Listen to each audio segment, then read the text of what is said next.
Assalamualaikum Bapak. Waalaikumsalam. Selamat siang Pak. Gimana kabarnya Pak? Alhamdulillah, harus tetap sehat. Alhamdulillah, semoga Semangat. Bapak selalu keadaan sehat ya Pak ya. Amin.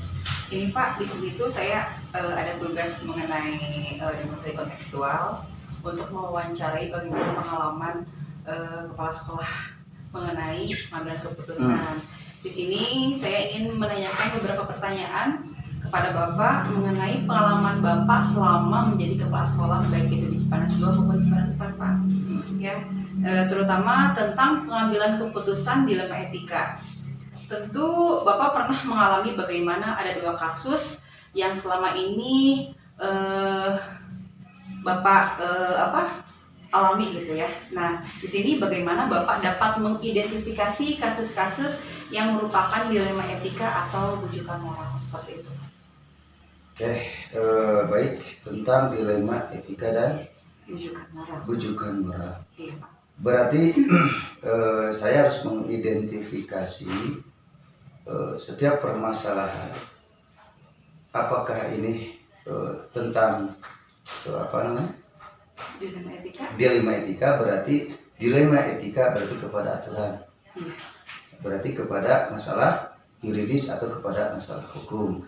Berarti membandingkan antara bahwa ini sudah yakin benar atau salah.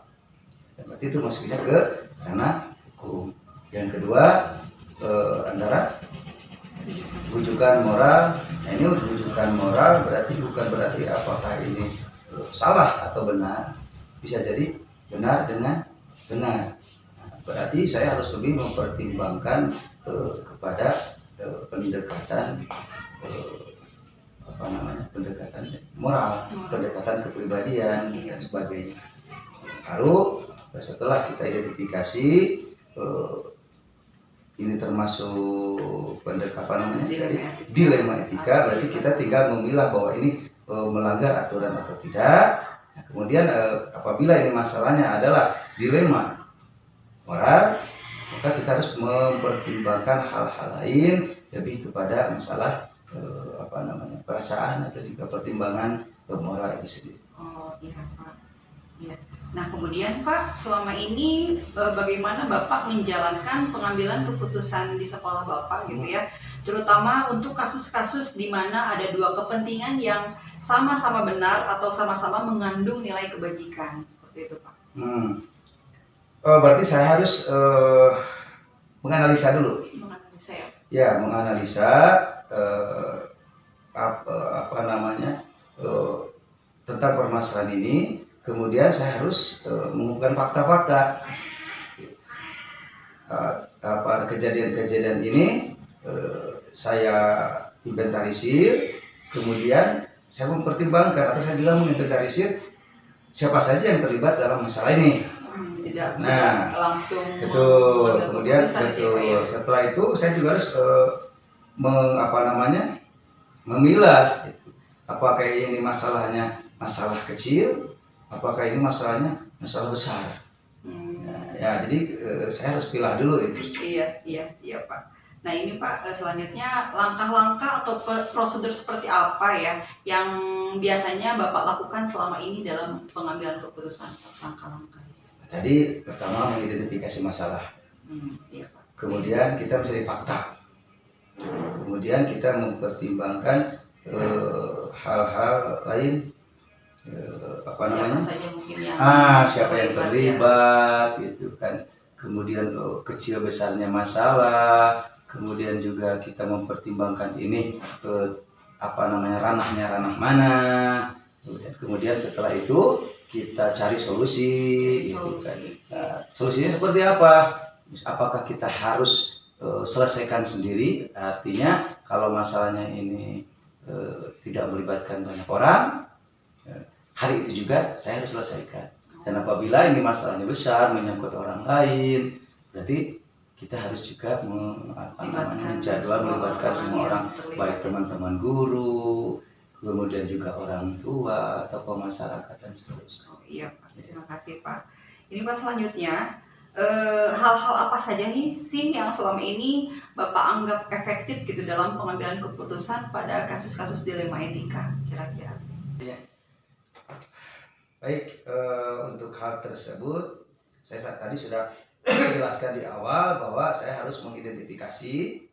Nah, efektifnya adalah satu, bahwa keputusan ini satu, apakah harus dilibatkan semua orang atau tidak. Nah, ketika masalahnya kecil, ya sudah selesaikan hari itu, selesai, itu sudah efektif. Dan efektivitas yang lain adalah saya juga harus membutuhkan orang lain jika ini masalahnya menyangkut orang lain. Ya, kemudian juga saya harus berpikir ketika yang bermasalah ini atau orang-orang atau pihak-pihak yang terlibat ini, kita harus juga memikirkan tentang latar belakang masing-masing orang. Nah, ketika ada clash atau ada konfrontasi antara guru misalnya dengan siswa, nah, latar belakang siswa seperti apa, orang tuanya seperti apa, apakah dia hanya orang biasa. Nah, apalagi misalnya orang tuanya itu seseorang yang tokoh masyarakat lah atau apalah, berarti itu coba pertimbangkan hal yang Iya Pak. Oke Pak, terima kasih Pak. Selanjutnya ini Pak, apakah Bapak memiliki sebuah tata kelola atau jadwal gitu ya tertentu dalam penyelesaian kasus dalam etika, atau apakah Bapak langsung menyelesaikan di tempat atau memiliki sebuah jadwal untuk menyelesaikannya? Kira-kira bentuk atau prosedur seperti apa yang Bapak jalankan untuk menyelesaikannya itu? Kembali saya katakan tadi ya dari awal, setelah diidentifikasi, setelah mencari fakta, kemudian menginventarisir pihak-pihak yang terlibat, kemudian juga menganalisis besar kecilnya masalah. Nah, jika masalahnya kecil, maka tidak usah dijadwal. Nah, kita ngobrol, kita konsultasi, kita berbicara, hari itu selesai juga. Nah, apabila hal-hal atau masalah ini terlalu besar dan melibatkan banyak pihak, otomatis saya harus menjadwal. Seperti kejadian-kejadian kemarin juga gitu kan, saya harus benar-benar betul-betul membuat program. Nah, bisa 1 minggu, bisa 2 minggu, tergantung masalahnya. Iya Pak, baik Pak. Selanjutnya Pak, adakah seseorang atau faktor-faktor apa yang selama ini mempermudah atau membantu Bapak dalam pengambilan keputusan pada kasus-kasus dalam etika ini Pak? Tadi saya katakan juga, saya tetap harus melibatkan teman-teman. Nah, teman-teman di sini juga alhamdulillah bisa saling mendukung, bisa saling kerjasama, berkolaborasi, atau mungkin juga dengan pihak lain di luar guru-guru, misalnya dengan komite sekolah atau dengan tokoh masyarakat dan sebagainya. Itu lumayan efisien juga. Saya juga tidak terlalu terbebani, terlalu banyak beban jika melibatkan temannya. Alhamdulillah teman-teman juga banyak yang dewasa yang bisa memberikan win-win solution dan sebagainya. Iya Pak. Selanjutnya Pak, dari semua hal yang telah disampaikan barusan sama Bapak ya, pembelajaran apa yang dapat Bapak petik dari pengalaman Bapak dalam pengambilan keputusan dalam etika ini? Satu, guru yang terbaik adalah pengalaman. Iya Pak. Saya bisa mengambil hal-hal solusi dari pengalaman itu. Nah, semakin banyak kita berpengalaman, semakin kita banyak masalah, semakin kita dapat pembelajaran yang terbaik untuk kehidupan kita juga ya Pak ya.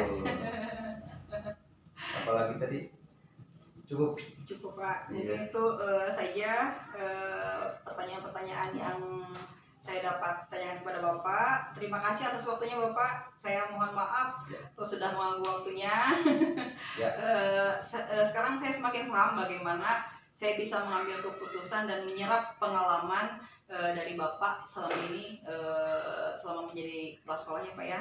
Mudah-mudahan apa yang sudah Bapak jalankan sekarang bisa diterapkan oleh saya maupun rekan-rekan semuanya seperti itu Pak, dalam pengambilan keputusan dalam etika.